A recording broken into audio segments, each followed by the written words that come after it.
Hi, mystery writers. Welcome to Write a Killer Mystery. I'm Sarah Altair, and this is where we discover how to make a good mystery great. And today I want to talk about unveiling the secrets of the perfect mystery villain. First, I want to thank my patrons on Patreon for their continued support.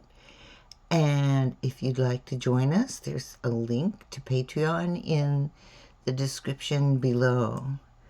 All right, so let's just dive in about how do you craft the quintessential mystery villain, right? The heart and soul of your mystery lies in its elusive villain. How do you create an ultimate bad guy who leaves your audience on the edge of their seats, flipping through the pages, trying to discover who they are, who the real villain is? So let's look at some of the techniques you can use to, one, craft your villain, and two, keep them hidden until the very end, which is the core of writing a traditional mystery. All right. So the ultimate game of cat and mouse is creating a villain worthy of your sleuth. You want a villain that can match wits, match strengths with your sleuth. So they're definitely a challenge, and at the same time you're keeping them hidden. So part of what happens when you hide that villain is the villain is doing as much as possible to keep your sleuth from discovering that they are the villain, all right? So to create that gripping mystery, you must design a villain who's capable of challenging your detective skills and wits and their deductive prowess. And your villain, for most of your story, is going to be like one step ahead of your detective. So first of all, you want to match intellects. So a great villain really needs to be just as clever as your detective. And they have a devious mind, and they leave perplexing clues and raise false leads that deflect your detective from actually identifying who the villain is. And this intellectual rivalry keeps your readers engaged until that final decisive moment. The next thing you need to do is to understand their motivation. A villain's action should seem that they're going to stem from their motivation of why they committed the crime in the first place, all right? Whether it's a desire for revenge or power or something very personal. This driving force should be believable and relatable for your readers. You want to make sure that your villain is truly a three-dimensional character. In other words, they're much more than just the bad guy, right? By understanding their motivation, you can create a villain with depth and making it more difficult for your detective and your readers to predict their next move. And then there's the art of misdirection. The best mystery villains are masters at deception, and they're skilled at manipulating events and people to cover up their tracks. And so to create that formidable villain, you want to incorporate red herrings and false suspects as your detective tries to solve the case. And also, to make your villain really believable, they need a dash of sympathy. A complex and intriguing villain often has qualities that evoke sympathy from your readers.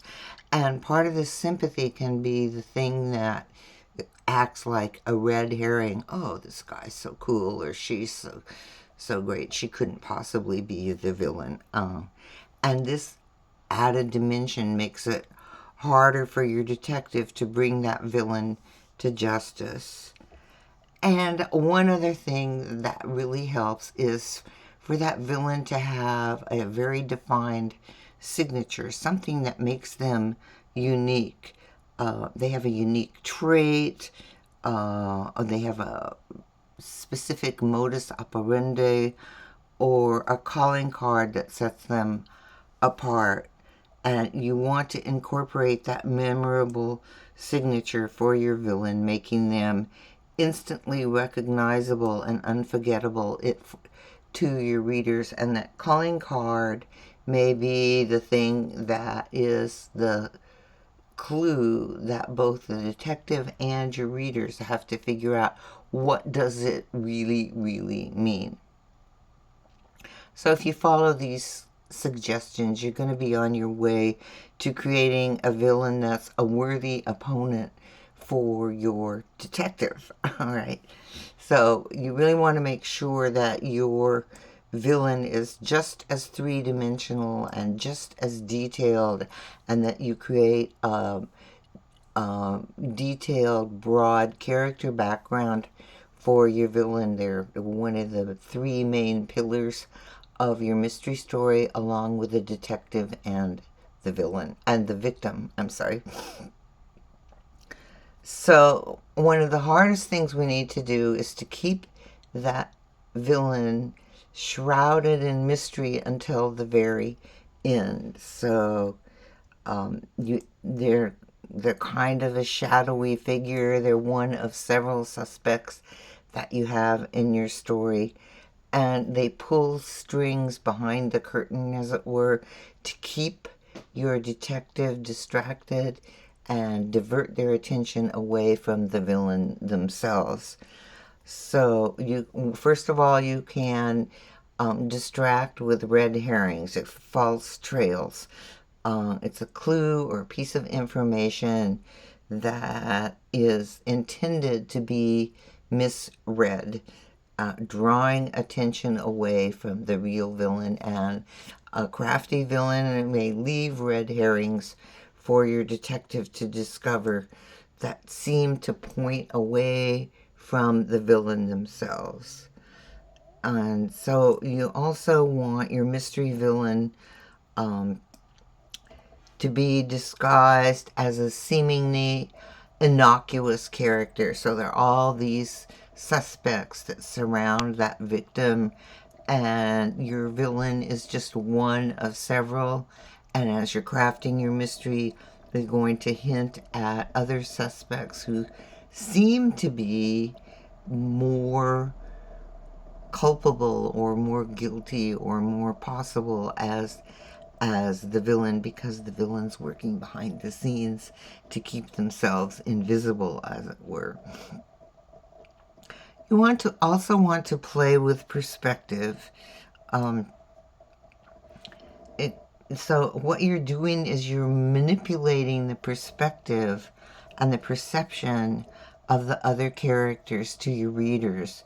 So offer a limited view of events, what it is that your detective can actually see, maybe only a small portion of what really happened, all right? And everything is filtered through that detective, your protagonist, view, their limited view of events. And readers will be eager to fill in the gaps. What is it that's missing? And provide ample opportunity to misdirect their assumptions about who the villain actually is. Also, you can establish a motive with multiple interpretations.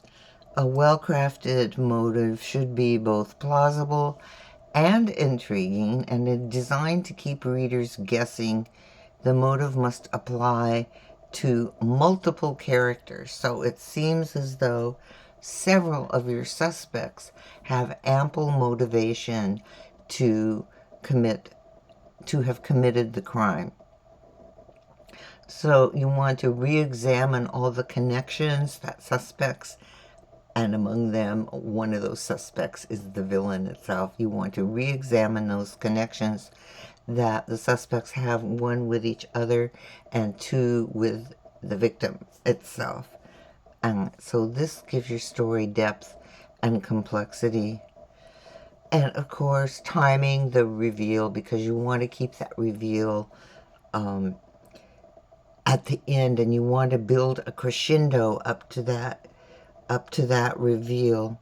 So you want to pace your story to maintain that suspense, and carefully time the introduction of clues and character interactions that lead toward the reveal of your villain. So concealing the mystery villain until the final pages is a delicate balance that's required of us as mystery writers to build that intrigue and build that suspense without giving it away until the very, very end. So crafting your perfect, unique villain takes some craft, takes some skill, and concealed within the pages of your narrative, this figure has captivated readers and led them on a journey filled with twists and secrets that don't all come together until the very end. And your villain, once again, is the master of deception, deceiving not only your detective, but usually the other suspects as well, so that they don't have a clue who the villain is. Either they know it's not them, but they don't know who it is, all right? So each cleverly placed red herring and the carefully controlled perspective all add the intricacy that keeps your readers turning pages. So as a skilled writer, remember the ultimate goal is to create a riveting tale where your one-of-a-kind villain reigns supreme. All right? So in essence, a truly exceptional mystery villain defies expectation and outwits the protagonist and the readers alike. And as you venture into the realm of your bewildering antagonist, take these tools and techniques to heart so that you can build an interesting character that's three-dimensional, who has believable motivations that are strong enough to actually trigger the crime, and at the same time who's skillful enough at manipulating the surroundings around them to deceive your protagonist, the detective, and the other characters in your story. Okay, I hope that helps. As I've mentioned before, the villain is one of the three pillars of your mystery. You have your detective, you have your villain, and you have your victim. And all three are really important to creating a mystery that intrigues and keeps your reader reading. Once again, I want to thank Audible for sponsoring Write a Killer Mystery. And if you have not experienced stories in narrative form, I encourage you to give it a try. It's lots of fun to listen to a narrator's interpretation of a story, and there's certainly many to choose from at Audible. And there's a link to a 30-day free subscription in the description below. Okay, I hope that helps. If you have any questions, please let me know, and I'm happy to answer them. And if you like this, don't forget to subscribe and push that little notification bell so you'll get the next installment of Write a Killer mystery. In the meantime, keep writing.